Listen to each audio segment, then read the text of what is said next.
región de Samaria, que durante el tiempo que los judíos estuvieron cautivos en Babilonia había logrado obtener una gran influencia en el lugar. Sanballat había organizado, incluso vamos a ver que tienen ejército y todo, había organizado el pueblo de los samaritanos y ellos ya para ese momento habían incluso desarrollado su propia religión, ¿verdad? Ya recuerdan, Zorobabel y Esdras ya habían regresado a Jerusalén y habían construido el templo y no les habían permitido a ellos ser parte. Ellos ya no, aunque compartían parte de la fe judía, no eran parte de la práctica religiosa los judíos en Jerusalén, tenían su propio templo en Jericim. Y entonces Sanballat, cuando ve que la identidad judía empieza a formarse otra vez, la obra se empieza a realizar, los muros se empiezan a levantar, dice ahí que él se enfureció, se enojó.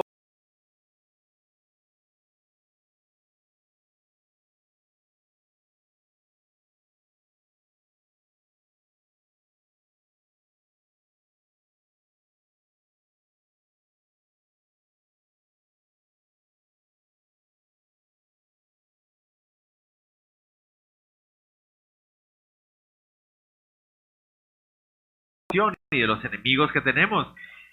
Los enemigos espirituales de la obra de Dios se enfurecen, se enojan cuando la iglesia está unida, cuando el ministerio se levanta. Por lo tanto, no podemos perder de vista la realidad de que va a haber amenazas, van a haber ataques. Ese es uno de los graves errores que cometemos. Se nos olvida la realidad de los ataques del enemigo y a veces estamos descuidados cuando viene ese ataque. Estamos tan gozosos, estamos tan emocionados, tan contentos por ver lo que Dios está haciendo entre su pueblo, que se nos olvida la realidad de ese enemigo que se enfurece, arde en ira cuando ve que el Señor está haciendo su obra, cuando ve que la obra está llevándose a cabo. Y aquí vemos que ese enemigo está sí, hecho persona, digámoslo así, o representado personalmente en la vida de Sanballat, ¿no? ¿Qué hace Sanballat? Miren lo que hace. Empieza a traer escarnio, empieza a burlarse, empieza a traer vergüenza a la obra que se está haciendo. Notemos versículos 2 y 3. Dice, habló delante de sus hermanos y del ejército de Samaria y dijo, ¿qué hacen estos débiles judíos? ¿Se les permitirá volver a ofrecer sus sacrificios? ¿Acabarán en un día? ¿Resucitarán de los montones del polvo las piedras que fueron quemadas?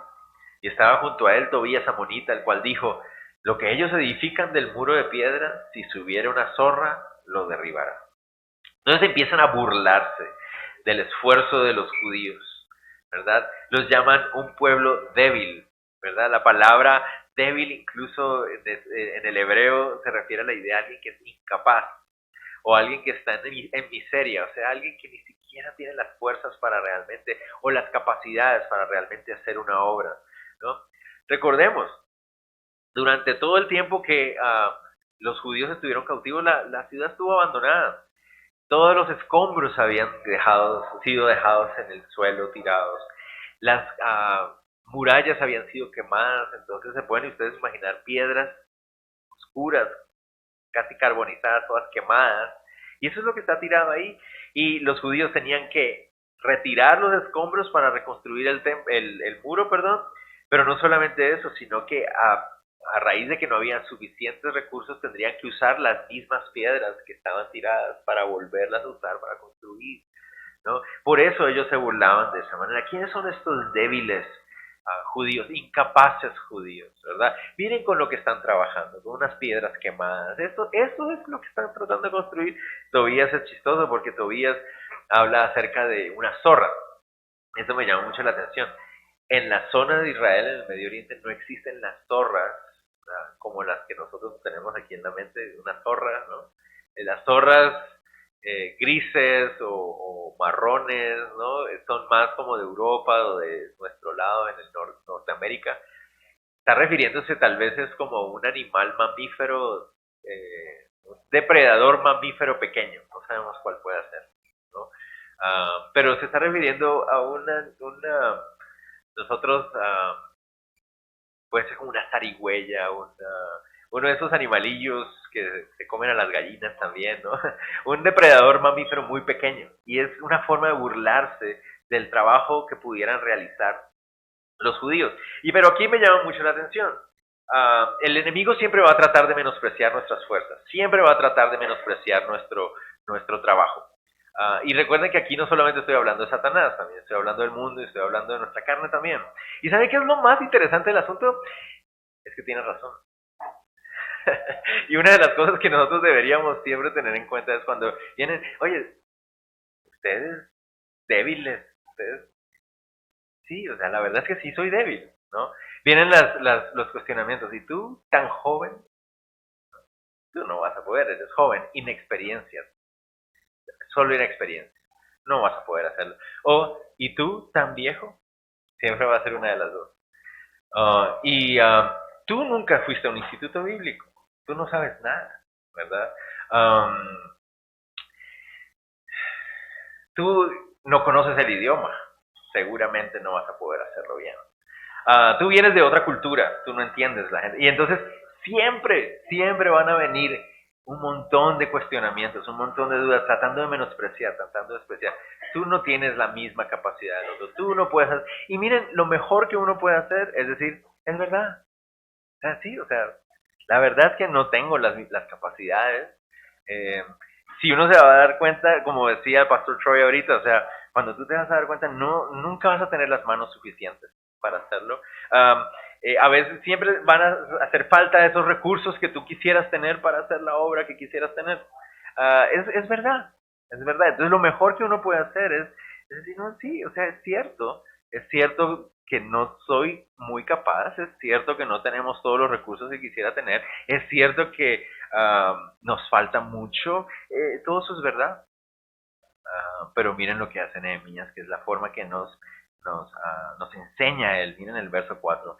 Dice, miren cómo responde Nehemías. ¿Qué hace? Habla con Dios. Oye, oh Dios nuestro, que somos objeto de su menosprecio, y vuelve el baldón de ellos sobre su cabeza y entréguelos por despojo en la tierra de su cautiverio.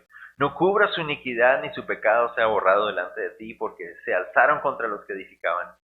Edificamos pues el muro y toda la muralla fue terminada hasta la mitad de su altura, porque el pueblo tuvo ánimo para trabajar. Entonces, ¿qué fue lo que hizo Nehemías? En vez de enfocarse en, sí, es verdad, soy débil, sí, es cierto. Es cierto, no tengo todos los recursos que quisiera tener. Es verdad, tal vez nuestro equipo no es el más capacitado, ¿verdad? Señor, pero Señor, voy a enfocarme. Mira, ayúdanos a poner a un lado todos estos menosprecios, todas estas burlas. Vamos a enfocarnos en tu obra. Muchas personas critican a Nehemías por la oración. Noten ustedes esta oración. Es una oración de las que se conocen como oraciones imprecatorias. En el libro de Salmos hay un montón de oraciones de esas, imprecatorias. ¿Cuáles son esas oraciones imprecatorias?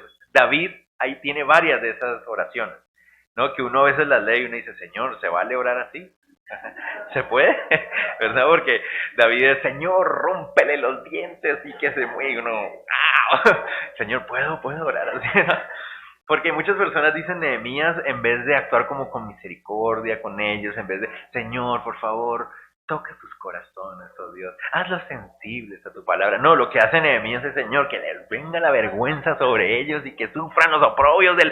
No, y uno dice, wow, ¿qué pasa con Nehemías? Y vamos a ver que Nehemías era un hombre de armas tomar. ¿No? Cuando lleguemos ya al final del libro, vamos a ver que Nehemías era un hombre bastante fuerte. Pero la razón por la cual esta oración de Nehemías es muy valiosa es porque es la reacción de Nehemías ante aquello que se opone a la obra de Dios. Y eso nos debería indignar a nosotros también. Otra vez, no de manera personal, o sea, no deberíamos tomarlo de manera personal, pero todo aquello que se oponga a la obra de Dios, Señor, por favor, detén toda estorbo, detén toda estrategia, todo aquello que el diablo y el enemigo quiere hacer para estorbar tu obra, Señor, por favor, deténla. O sea, que se, como dice el libro de Proverbios, que se enreden en su propia trampa, Señor. Entonces, eso es el corazón de Nehemías, no es tanto el de, sí, Señor, y ojalá que lo agarre el tren ahorita que pase y se muera. No, o sea, no es eso. Es más la idea, Señor, mira, todo este menosprecio, todo esto que quieren venir a traer para estorbar tu obra, Señor, deténlo, por favor, es tu obra. Es tu obra, que nada pueda detener tu obra. Y miren, lo lindo de Nehemías es, se enfoca en el Señor. En vez de responderle a ellos, por eso es que sabemos que no es un asunto directo. ¿No? Entonces aquí hay una buena estrategia para nosotros también. Cuando viene el ataque directo hacia nosotros, porque a veces puede ser personal, ¿verdad? De repente hay personas que se paran y la toman con uno. Y uno, en vez de nosotros ponernos a responderle a esa persona, lo mejor que podemos hacer es llevarlo al Señor. Mira, no voy a responderte a ti, voy a llevarlo al Señor. Señor, encárgate tú, por favor. Mira, esta persona está queriendo estorbar tu obra. Señor, encárgate tú. O sea, si ellos quieren destruir tu obra, Señor, tú tráeles vergüenza para que eso no suceda, ¿verdad? Pero no sé si me va a entender. Muchas veces cometemos el error de tomarlo personal, ¿verdad? Y empezamos a rebatir uno contra el otro. Ah, tú me lo hiciste, entonces ahora yo te lo voy a hacer para que sepas que yo soy el líder, ¿no? No funciona. Terminamos cometiendo graves errores. La palabra de Dios nos dice eso, que en la ira del hombre no obra la justicia de Dios. Entonces, cuando actuamos con ira, cuando actuamos con enojo, tratando de defendernos de manera personal, siempre vamos a cometer errores, vamos a hacer daño, no vamos a representar al Señor. Entonces, lo mejor que podemos hacer, bueno, si es una amenaza real hacia la obra del Señor, el Señor la llevo delante de ti. Señor, mira lo que está pasando, por favor, Señor, obra tú, estorba cualquier cosa que quieran hacer en contra de tu obra, por favor, hazlo tú, ¿no? Y siempre, cuando estaba viendo ahí, me acordaba de David y Goliat, ¿verdad? Cuando David salió a la batalla y Goliat estaba, tú, pastorcillo, traes tus piedritas y tus palos para vencerme, ¿qué te está pasando? Eres un niño. Y eso es constantemente lo que vamos a ver en la obra. El menosprecio del enemigo tratando de desanimar. El desánimo es algo que es constante en el ministerio. El desánimo es algo que constantemente surge en el ministerio y muchas veces surge con esas voces del enemigo que tratan de decirnos, mira, tú no eres capaz, tú no vas a poder, tú no estás lo suficientemente preparado, tú no tienes los dones, tú no sabes cómo hacerlo. Y constantemente esas palabras ahí. Y llevarlo a los pies del Señor y decirle, Señor, no quiero escuchar esa voz, quiero escuchar tu voz. Cualquier cosa que se quiere presentar delante de esta obra que tú me has llamado, Señor, la pongo en tus manos. Encárgate tú, destrúyela tú, por favor. Yo quiero seguir enfocado. Miren la respuesta del pueblo. Es una respuesta súper linda, ¿verdad? Porque al final del versículo, o en el versículo 6 nos dice que edificamos pues el muro y toda la muralla fue terminada hasta la mitad de su altura, porque el pueblo tuvo ánimo para trabajar. Entonces llegaron hasta la mitad del trabajo. Rápidamente se pusieron a trabajar, como vimos, de diferentes clases de personas, diferentes estratos de la sociedad, todo el mundo trabajando y lograron levantar la muralla hasta la mitad. Lo lindo del trabajo de Nehemías es que no trabajó como nosotros lo hubiéramos pensado. Si nosotros pensáramos en construir un muro, hubiéramos planeado, bueno, empezamos aquí, vamos a dar la vuelta, vamos a dar la vuelta, vamos a dar hasta que lo terminamos. Pero Nehemías no, delegó, ustedes se encargan de esta parte, de esta parte, de esta parte, y entonces todos están trabajando al mismo tiempo, todo el muro al mismo tiempo se está levantando al mismo tiempo, juntos. Y eso es lo que está pasando, y después de trabajar duro, duro, duro, esforzados, con mucho ánimo, llegaron a la mitad. ¡Wow! Vamos bien. Pero ¿saben qué? A veces es en la mitad donde se pone más difícil la cosa. Es difícil empezar, ¿verdad? Pero a veces cuando uno está a la mitad es cuando se pone más difícil aún. ¿Por qué? ¿No les ha pasado a ustedes que cuando uno va a la mitad uno dice, pero Dios mío, ¿cuánto nos falta? ¿Verdad? Así se van a sentir cuando yo vaya a la mitad del estudio. Van a decir, Señor, nos dijeron que el almuerzo, ¿verdad? Pero es en la mitad donde uno más sufre en medio de la obra, ¿no? El inicio es el ánimo, y cuando uno ve que Dios respondió a la oración, y dice, wow, qué increíble, y empieza a ver que el Señor llama a uno, y llama a dos, y llama a tres personas, y de repente ya no eres tú, tu esposa y tus hijos, sino que ahora son 4, 5, 6 personas más, y dice, gloria a ti, Señor, ¿verdad? Pero ya cuando pasan 3, 4, 5 meses, un año, y siguen siendo 4 o 5 personas, Señor, ¿qué pasó? ¿Y qué sucede, no? Cuando estamos a la mitad. ¿Cuántas veces, a quién les gusta el fútbol aquí, verdad? A todos nos gusta casi, ¿verdad? ¿Cuántas veces hemos visto eso, no? Equipos que van ganando 2, 3, 0 en el primer tiempo. Yo estoy hablando por mi Barça. Y que al segundo tiempo van ya pierden 4-3. Pero ¿cómo puede ser? ¿Cómo puede ser posible? Gana el primer partido 3-0 y después 4-0. ¿Por qué? Porque a veces empezamos bien animados y podemos como entrar en una rutina o enfocarnos en nosotros otra vez. Y cuando estamos en la mitad, como Señor, ¿qué pasa? Porque ya no seguimos creciendo, ¿verdad? A muchos les pasa cuando están en el proceso de perder peso, ¿verdad? Empiezan animados, ¿no? 5, 10, 15 libras, 20 libras, wow, sí, ya. Pero no sé si a todos les pasa, pero llega un momento donde uno como que, y yo sigo sudando y como que no, como al principio, ¿verdad? Y esos son los momentos difíciles donde uno se llena de desánimo y eso es lo que le va a pasar también al pueblo de Israel. Entonces noten que no solamente está la oposición de afuera, ¿no? De aquellos que están acusando como Zambalat y Tobías, sino que también empieza a suceder algo adentro, que es empieza a bajar el ánimo del pueblo, ¿no? Y cómo se reacciona ante eso, cómo podemos hacer nosotros cuando estamos en medio del ministerio y estamos trabajando fuertemente, estamos en la mitad del trabajo, pero empieza a entrar desánimo y la gente empieza como que, ¿qué podemos hacer? Entonces veamos cómo sucede. Versos 7 y 8 dice, pero aconteció que oyendo Zambalat y Tobías y los árabes, los amonitas y los de Asdod, que los muros de Jerusalén eran reparados, porque ya los portillos comenzaban a ser cerrados, se encolerizaron mucho y conspiraron todos a una para venir a atacar a Jerusalén y hacerle daño. Ok, wow. Entonces ahora la amenaza se pone mucho más difícil. Cuando se dan cuenta que los muros ya están tomando forma, cuando ya se están incluso empezando a poner puertas, empiezan a preocuparse los enemigos de Nehemías. Notan ustedes que ahora ya aparecen otros personajes más, no solamente está Zambalat, no solamente está Tobías, sino que ahora también están los árabes representados por Gesem, que lo habíamos visto antes, sino también están los amonitas y ahora aparecen los de Asdod también. Y eso es muy interesante porque Zambalat es representante de todo el gobierno de Samaria, que está al norte de Jerusalén. Tobías probablemente es uno que logró infiltrarse dentro de la ciudad de Jerusalén. Gesem y los árabes vienen del sur, los amonitas vienen del suroriente y Asdod era una de las antiguas ciudades filisteas. Ya los filisteos para esa época ya no existen, David ya los ha derrotado, pero sea quien sea que es el pueblo que está ahí ahora en Asdod, vienen del occidente. Entonces, ¿qué significa eso? Están totalmente rodeados.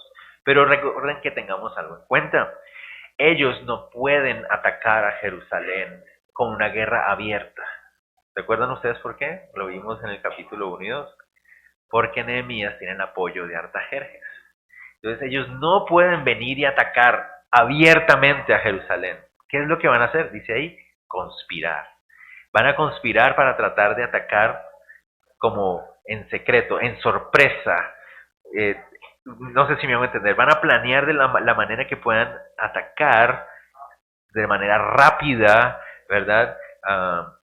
Y vamos a ver qué es lo que va a suceder. No solamente los enemigos estarán viendo por dónde pueden entrar, sino que empieza a suceder algo dentro del pueblo. Veamos los versos 9 hasta el 12. Dice, entonces oramos a nuestro Dios y por causa de ellos pusimos guarda contra ellos de día y de noche. Y dijo Judá, las fuerzas de los acarreadores se han debilitado y el escombro es mucho y no podemos edificar el muro. Y nuestros enemigos dijeron, no sepan ni vean hasta que entremos en medio de ellos y los matemos y hagamos cesar la obra. Pero sucedió que cuando venían los judíos que habitaban entre ellos, nos decían hasta 10 veces, de todos los lugares de donde volviereis, ellos caerán sobre vosotros. Entonces, ¿qué pasó? Los enemigos empiezan a planear y a conspirar. ¿Cómo vamos a atacar de manera sorpresiva para que podamos entrar y hacerles daño? ¿Verdad? Esto es lo que están planeando. Además de eso, de todo el ataque que está sucediendo, planeándose desde afuera, dentro empieza a haber desánimo. ¿No? Dicen los de Judá, ¿no? Los que acaban de regresar de la cautividad, ellos dicen, estamos cansados, ¿no? Nos sentimos débiles, es mucho el escombro, o sea, ya es mucho trabajo, ¿verdad? Entonces ahí es cuando se pone difícil la situación, ahí es cuando la obra se pone difícil. Como pastores y líderes y responsables de diferentes áreas de ministerio sabemos lo que eso significa, ¿no? Cuando uno siente la amenaza del enemigo alrededor, es que uno puede sentirlo, ¿verdad? Uno puede sentir que hay una amenaza que se está acumulando sobre el ministerio para traer destrucción, para hacer daño. Y no solamente eso, sino que empiezas a notar que aquellas personas con las que sirven están cansadas, debilitadas. Eh, Puede ser pecado, puede ser orgullo, puede ser rutina. Han olvidado su primer amor, ¿verdad? No están teniendo una relación con el Señor firme y empieza a caer ese desánimo dentro del pueblo y empieza uno también a sentirse, Dios mío, ¿qué vamos a hacer? Y empieza también uno a sentir como que se faltan las esperanzas. Pero miren lo hermoso del asunto. En medio de todo eso, cuando pareciera ser como, ¿qué sucedió? Estábamos tan bien. No sé si ustedes les ha pasado a mí. De hecho, este año ha sido un año así para mí. No sé cómo, pero íbamos tan bien como que, ¿qué pasó? ¿Qué está sucediendo? O sea, no es que las cosas se hayan venido abajo, pero pareciera ser como que todos que llegamos a una situación donde estamos cansados, debilitados, donde uno siente que hay una amenaza circundando a la iglesia y como, ¿qué es lo que va a suceder? Miren cómo el Señor actúa, dice en el verso 12, que en medio de todo eso, dice, sucedió que venían los judíos que habitaban entre ellos y nos decían hasta 10 veces, de todos los lugares de donde volvieres, ellos caerán sobre vosotros. Cuando uno lee esto al principio, lo siente como que pues es más desanimante, ¿verdad?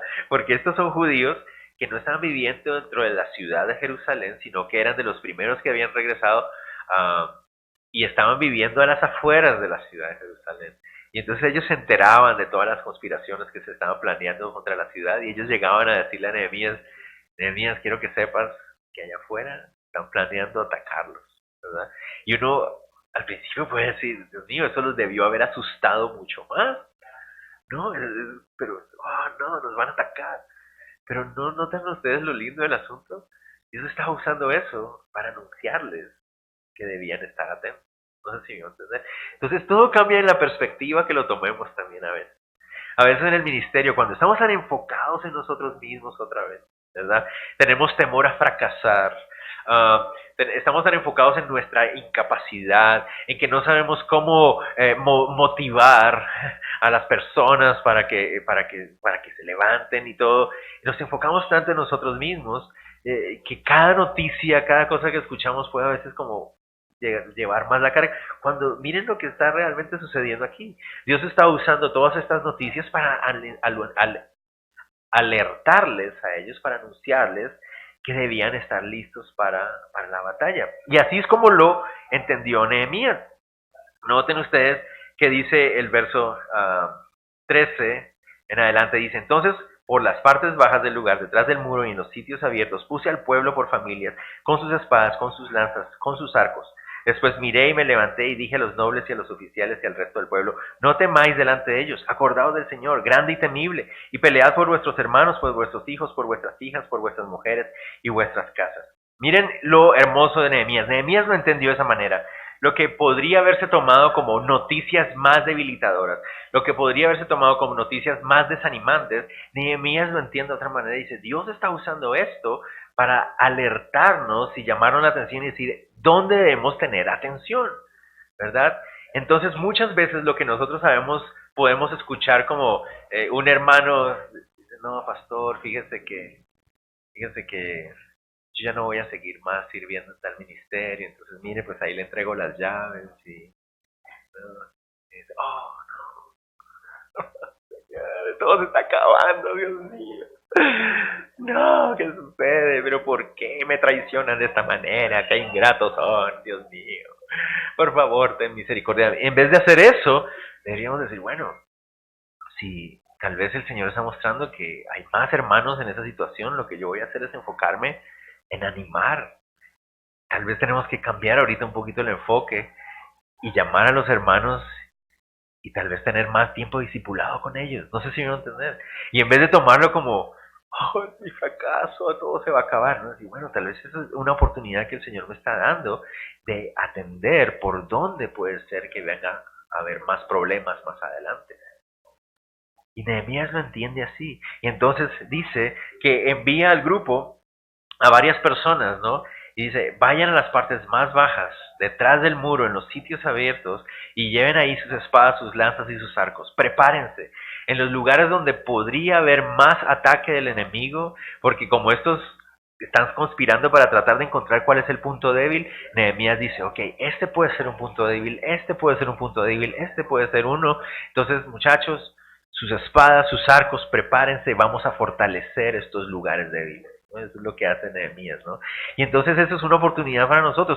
¿Qué lugares débiles pueden estar sucediendo en nuestra iglesia, que estas noticias desanimantes, realmente lo que está haciendo el Señor es mostrarnos a nosotros aquí y donde hay que poner atención por ahora.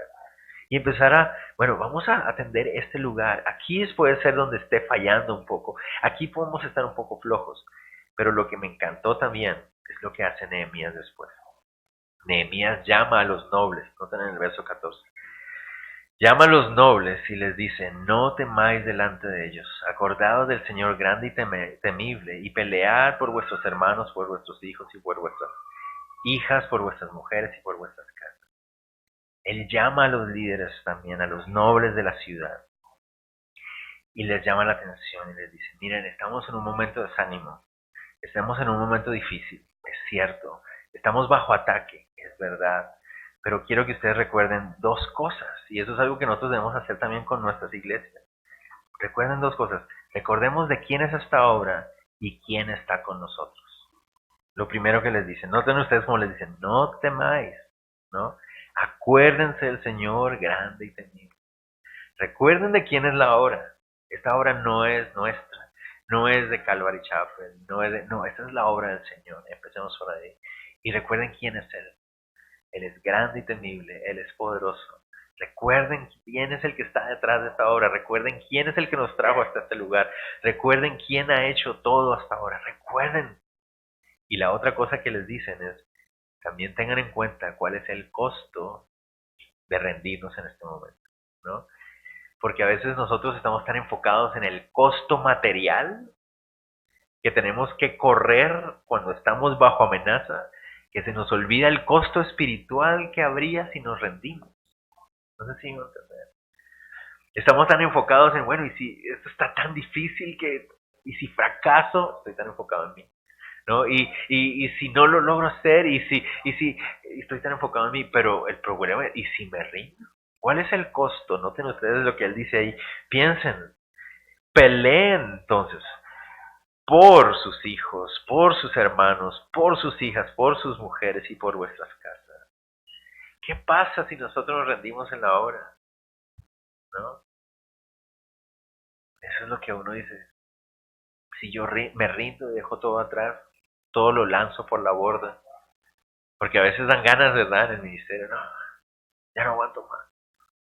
Estamos bajo ataques, la gente no reacciona. Y lo voy a dejar todo atrás, me rindo. Pero ¿cuál es el costo realmente de rendirse? De desobedecer al llamado del Señor. ¿Cuál es el costo espiritual que habría en eso? ¿Cómo va a sufrir mi familia? ¿No? El costo de desobedecer al Señor, al llamado. Wow. ¿Verdad? Entonces eso es lo que hace Nehemías y les llama la atención a todos los nobles. Vamos a unirnos, muchachos. Sí, es cierto. Estamos bajo ataque. Sí, es cierto. Estamos cansados.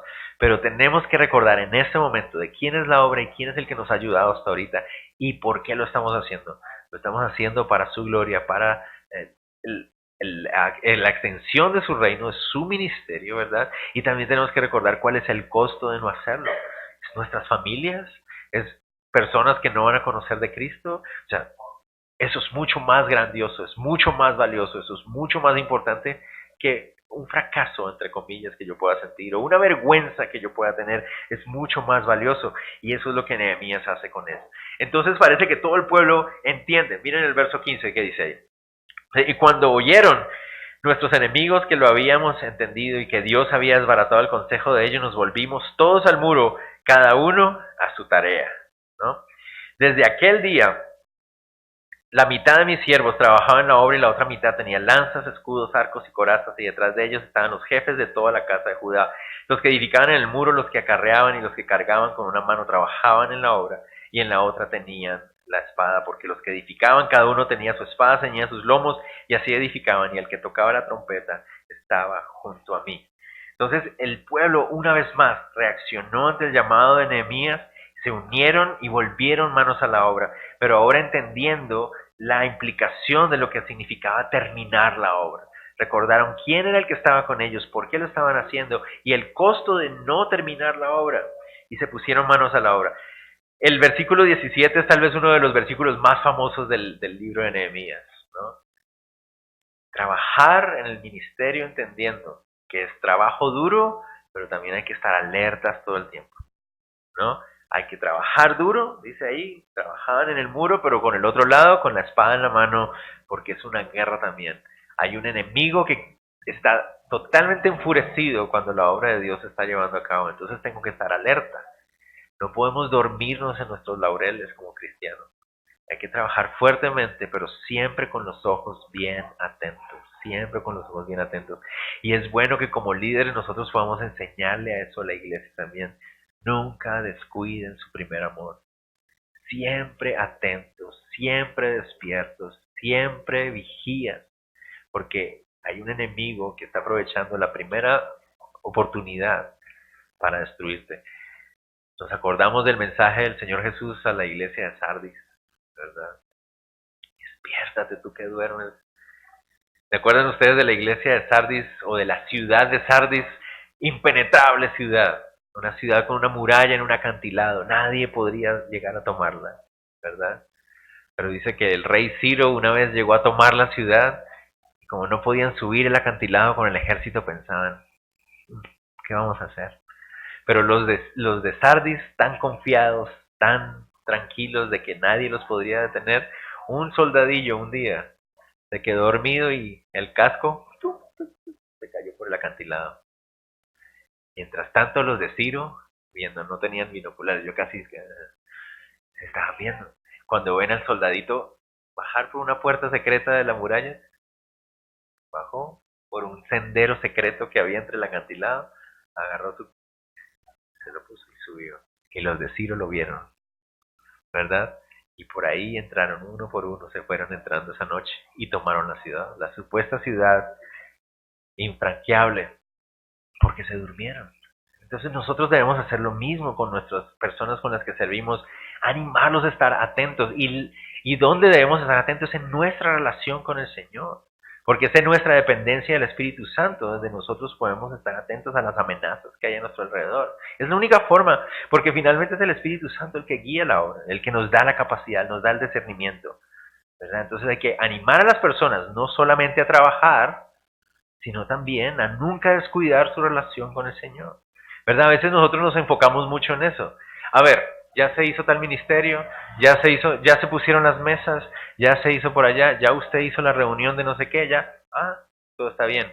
Pero, ¿y cómo está el corazón de cada uno? ¿Están atentos, están despiertos, están en fuego por el Señor? Entonces nosotros debemos como líderes hacer esa obra también, animar a la gente a trabajar, pero también animar a la gente a estar despiertos, alertas, porque hay un enemigo que es real y está enfurecido con la obra y va a tratar de encontrar el lugar que pueda para atacar. Sigamos, versos 19 y 21. Dice así: y dije a los nobles y a los oficiales y al resto del pueblo, la obra es grande y extensa y nosotros estamos apartados en el muro, lejos unos de otros, en el lugar donde hieres el sonido de la trompeta, reunidos ahí con nosotros, nuestro Dios peleará por nosotros. Nosotros pues trabajamos en la obra y la mitad de ellos tenían lanzas desde la subida del alba hasta que salían las estrellas. Me encanta la forma como Nehemías es un hombre tan organizado, ¿verdad? Nos muestra una y otra vez, cada capítulo, su corazón es un hombre organizado y que planea, ¿verdad? Y entonces él se prepara para el ataque, habla con los nobles y les dice, ok, vamos a ponernos de acuerdo porque estamos muy lejos los unos de los otros. Yo voy a tener un hombre a la par mía con una trompeta. Cuando ustedes escuchen la trompeta significa que vamos a ser atacados y todo el mundo tiene que estar alerta. Y eso me llamó mucho la atención en términos prácticos en el ministerio, acerca de que nosotros como pastores también debemos aprender a comunicar bien a las personas con las que servimos, ¿verdad? Cómo actuar en ciertos momentos, cómo reaccionar. Nosotros somos los encargados de decirle, ok, muchachos, miren, si algo sucede, esto es lo que vamos a hacer. Y eso es una de las fallas que a veces cometemos. Asumimos que todo el mundo sabe exactamente lo que tiene que hacer, ¿verdad? O en un momento de crisis, en un momento de una emergencia, cada uno va a saber, el Espíritu Santo le va a mostrar y cada uno va a saber lo que tiene que hacer. Pero no debería ser así.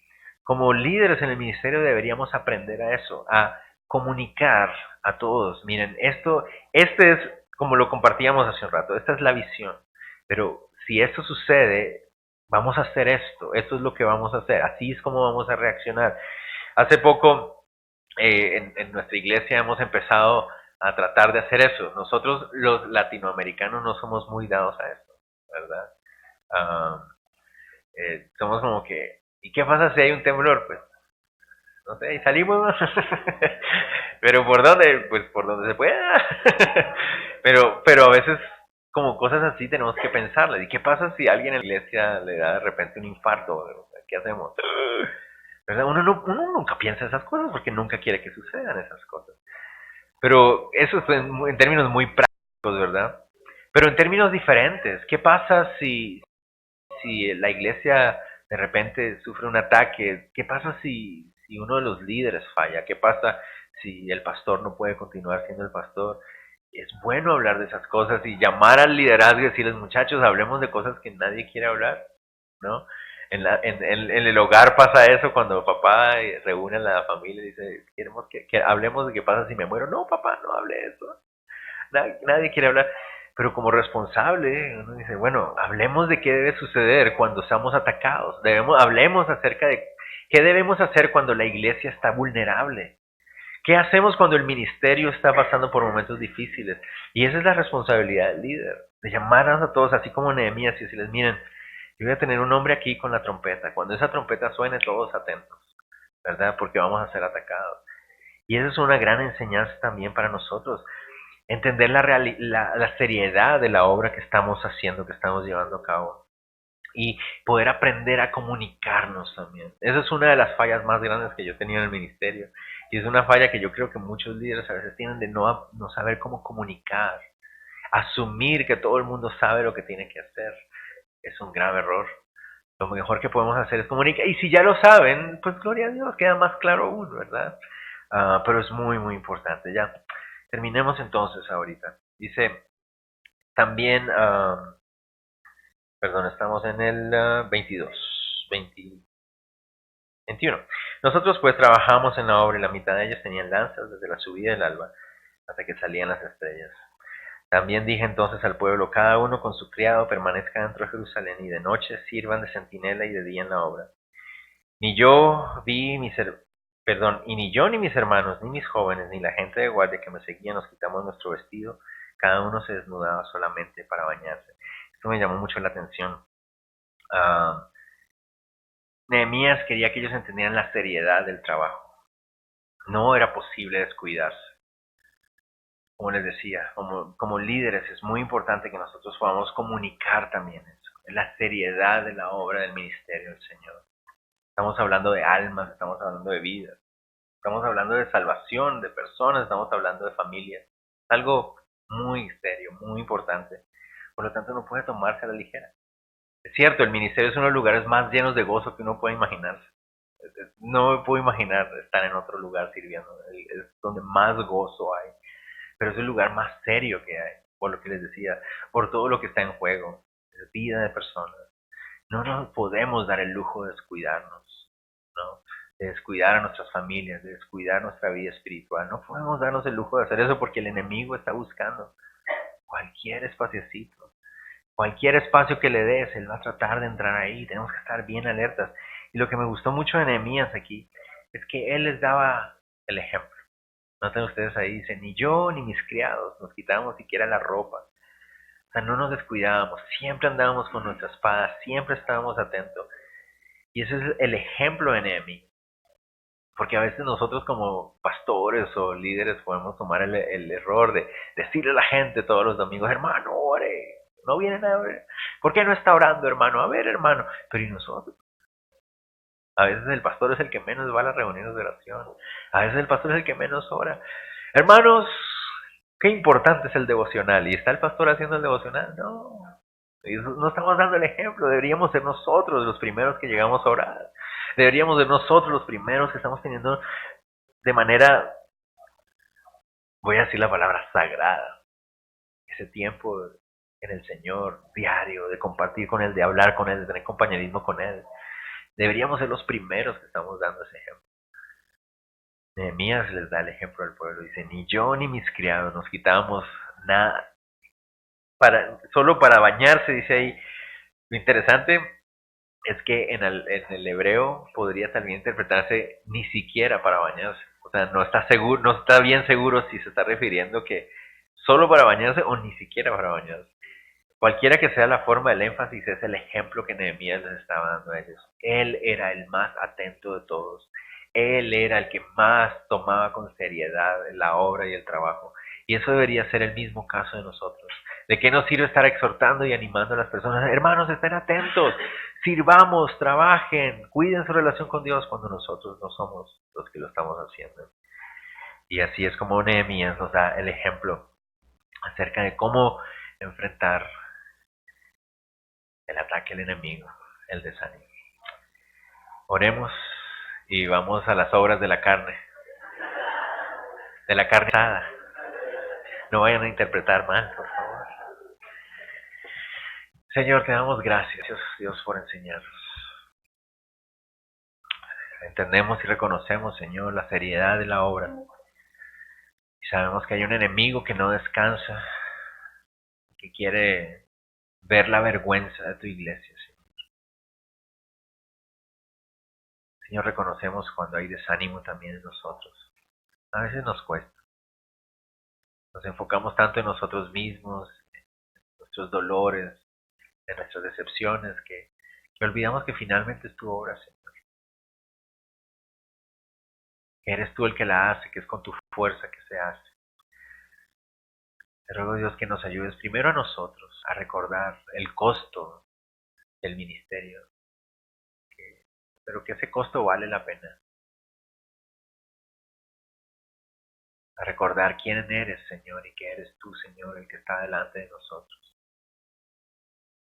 A poder dejar a un lado, Señor, lo que sentimos para enfocarnos en lo que creemos y en lo que sabemos de ti, Señor. Ayúdanos a no descuidar ninguna de las áreas de nuestra vida y especialmente nuestra área de compañerismo contigo, porque es de ahí donde está nuestra fuente de discernimiento, de sabiduría, de fuerzas. Y te ruego, Dios, que también nos ayudes a aprender a comunicar a los demás, a compartirles, Señor, esa visión, ese corazón que tú nos has dado para el ministerio, a darles ejemplos, Señor, a animar a tu iglesia a servirte con todo el corazón, sin nunca descuidar lo más importante, de manera que el enemigo tenga cada vez menos y menos y menos espacio por donde actuar en nuestra iglesia, Señor. Yo te pido por mis hermanos que están aquí, mis hermanos, Señor. Tal vez hay alguno aquí que está luchando con el desánimo, Señor. Lo entiendo, Señor. Todos aquí entendemos.